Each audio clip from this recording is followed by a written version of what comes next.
మూడేళ్లు కావస్తున్నా తెలంగాణ కేబినెట్ పూర్తి స్థాయిలో విస్తరణ లేదు. ప్రాంతీయ సామాజిక సమీకరణాల లెక్కలు వేసి ఇద్దరిని మంత్రివర్గంలోకి తీసుకోవడానికి కాంగ్రెస్ ఢిల్లీ పెద్దలు కసరత్తులు పూర్తి చేశారు.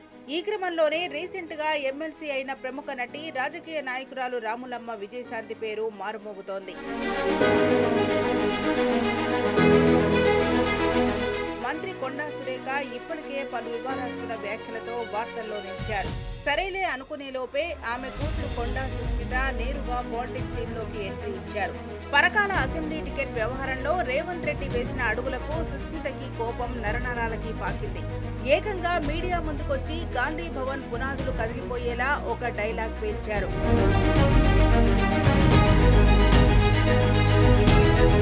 ఈ 2 ఏళ్ల కాలం ఎవరికి ఎందుకయ్యా, ఇయ్యాలనే రాజీనామా చేయమని చెప్పు. ఇయాల రాజీనామా చేసినా ఎలక్షన్లలో గెలిచేది మేమే. అసలు పరకాల టికెట్ ప్రకటించడానికి రేవంత్ రెడ్డి ఎవరు అని ఓపెన్ గానే ప్రశ్నించారు కొండా సుస్మిత. అబ్బా, ఎంతటి ధైర్యం! సొంత పార్టీకి ముఖ్యమంత్రిగా ఉన్న వ్యక్తిని పట్టుకొని నువ్వెవరు మాకు చెప్పడానికి అని ఒక మంత్రి కూతురు నిలదీయటం అంటే సామాన్యమైన విషయం కాదు. సుస్మిత కౌంటర్లకు రేవంత్ రెడ్డి మైండ్లో ఫ్యూజులు ఎగిరిపోయాయట.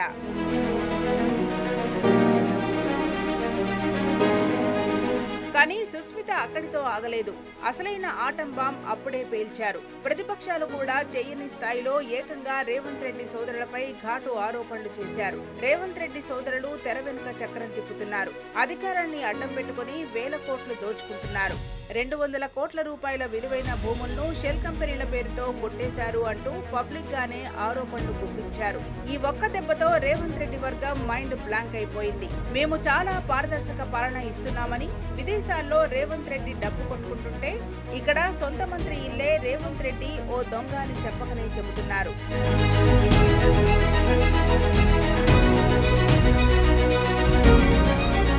దీంతో రేవంత్ రెడ్డి వర్గానికి బీపీ గరిష్ట స్థాయికి చేరింది. అసలు ఈ కొండా ఫ్యామిలీకి ఇంత పొగరా? సీఎంనే నిలదీస్తారా? వెంటనే సురేఖను మంత్రివర్గం నుంచి పీకేయండి, పార్టీ నుండి సస్పెండ్ చేయండని హైకమాండ్ దగ్గర రేవంత్ క్యాంపు తీవ్ర స్థాయిలో ఒత్తిడి తెచ్చింది.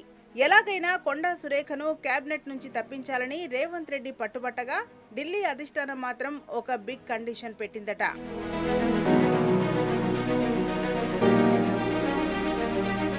అధిష్టానం ఏమందంటే, రేవంత్ నీకు నచ్చిన వాళ్లను కాకుండా బీసీ వర్గం నుంచి విజయశాంతి పేరును ఓకే చేయని ఆర్డర్ వేసిందని ఓ ప్రచారం నడుస్తోంది. అంటే ఇక్కడ లెక్క చాలా సింపుల్. కొండా సురేఖ అనే వికెట్ పడిపోతే ఆ మహిళా కోటా మున్నూరు కాపు సామాజిక వర్గ కోటాలో సరిగ్గా సరిపోయే నేత విజయశాంతినే అని హైకమాండ్ స్పష్టంగా తేల్చి చెప్పేసిందట. ఇదిలా ఉంటే మంత్రివర్గంలో మార్పుల క్రమంలో సీతక్కకు హోంశాఖ ఇవ్వబోతున్నారని కూడా ఒక టాక్ గట్టిగా వినిపిస్తోంది. అయితే ఉన్నపళంగా కొండా సురేఖను తీసేస్తే పార్టీలో మరింత రచ్చవుతుందని, అది ప్రత్యర్థులకు ఆయుధంగా మారుతుందని రేవంత్ రెడ్డి కొంత భయపడుతున్నట్టుగా కూడా కనిపిస్తోంది.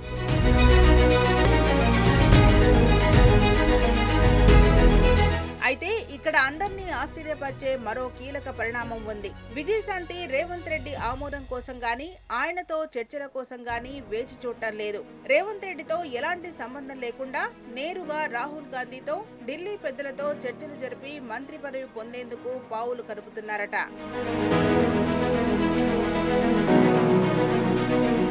గాంధీ భవన్ వర్గాల్లో వినిపిస్తున్న సమాచారం ప్రకారం రాష్ట్రంలో నిర్ణయాలన్నీ ఢిల్లీ అధిష్టానమే తీసుకుంటోందని, సీఎం రేవంత్ రెడ్డి ఒక రకంగా డమ్మీ సీఎంగా మారారనే అభిప్రాయం వ్యక్తమవుతోంది.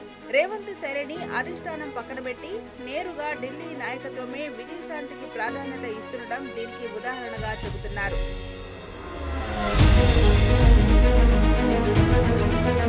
ఏదేమైనా అధిష్టానం ఆదేశించిన తర్వాత రేవంత్ రెడ్డి అయినా సరే పాటించాల్సిందే కదా.